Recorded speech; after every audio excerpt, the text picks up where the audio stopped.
অনুরোধ করব, হাত দেন, ভেঙে দেন সিন্ডিকেট, খুলে দেন দুয়ার, চলে যাক শ্রমিক মাত্র 85,000 টাকায়। দালালের খপ্পরে পড়ে তাদের ভাগ্যে আগুন জ্বলছে। এই দালালদেরকেও আইনের আওতায় আনেন, শাস্তির আওতায় আনেন। এই চেনটা ভেঙে দেন, খান খান করে দেন। প্রবাসীরা আমাদের সমাজের অংশ।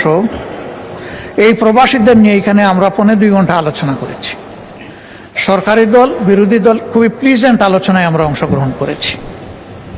কিন্তু এই বাজেটে প্রবাসীদেরকে আস্থায় আনার, সম্মানিত করার বিশেষ কোনো উদ্যোগ আমার কাছে আমি লক্ষ্য করিনি। সেই আলোচনায় আমরা একটা প্রস্তাব দিয়েছিলাম যে প্রবাসীরা সরকারি দলের নয়, বিরোধী দলের নয়, তারা বাংলাদেশের। এই সংসদ থেকে একটা বিশেষ কমিটি বা টাস্ক ফোর্স করা হোক, যারা এই বিষয়গুলা নিয়ে মুভ করবে, দেশে দেশে তাদের সমস্যাগুলা চিহ্নিত করে তার সমাধানের চেষ্টা করবে। আমাদের প্রবাসীরা বিদেশে যাওয়ার সময় তার যেটুকু যোগ্যতা আছে, এই যোগ্যতার সাথে যেটুকু সামর্থ্য আছে সব উজাড় করে দিয়ে বিদায় হয়। জায়গা জমি বিক্রি করে, ধার দেনা করে যায়, হালের বলদ বিক্রি করে, এগুলা করে তারা বিদেশে যায়। এই যেতে গিয়ে তারাও বিড়ম্বনার শিকার হয়।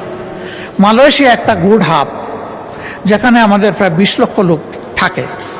সেই জায়গায় অতীতে অনেক কেলেঙ্কারি হয়েছে। সেখানে একটা কোম্পানি করে, নুরুদ্দিন আমিন, সে একটা কোম্পানি করে একটা সিন্ডিকেশনের মাধ্যমে 85,000-এ যেখানে একজন শ্রমিক ভাই যাওয়ার কথা, সেখানে তার কাছ থেকে নেওয়া হয়েছে 6 লক্ষ 7 লক্ষ টাকা।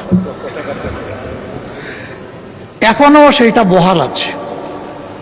আমি এই গণতান্ত্রিক সরকারকে অনুরোধ করব, হাত দেন, ভেঙে দেন সিন্ডিকেট, খুলে দেন দুয়ার, চলে যাক শ্রমিক মাত্র 85,000 টাকায়।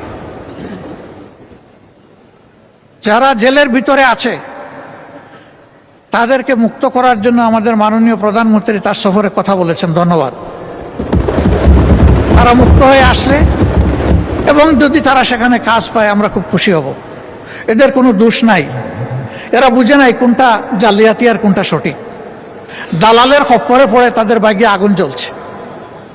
এই দালালদেরকেও আইনের আওতায় আনেন, শাস্তির আওতায় আনেন। এই চেনটা ভেঙে দেন, খান খান করে দেন। ওই চেন রেখে মলম দিলে আমাদের কোনো লাভ হবে না, বারবার ফুসকা উঠতেই থাকবে। তাদের আরো অনেকগুলো সমস্যা আছে, আমি সেগুলোর দিকে গেলাম না। আর মালয়েশিয়ায় শুধু প্রবলেম না, প্রবলেম সর্বত্র। এক জায়গায় হাত দিলে সব জায়গায় কভার হয়ে যাবে, এবং আমি বিশ্বাস করি এটা আনঅ্যাচিভেবল নয়, এটা অ্যাচিভেবল। এখানে দরকার সদিচ্ছা আর কঠোর পদক্ষেপ। আমরা সরকারের সাথে এই ব্যাপারে আছি।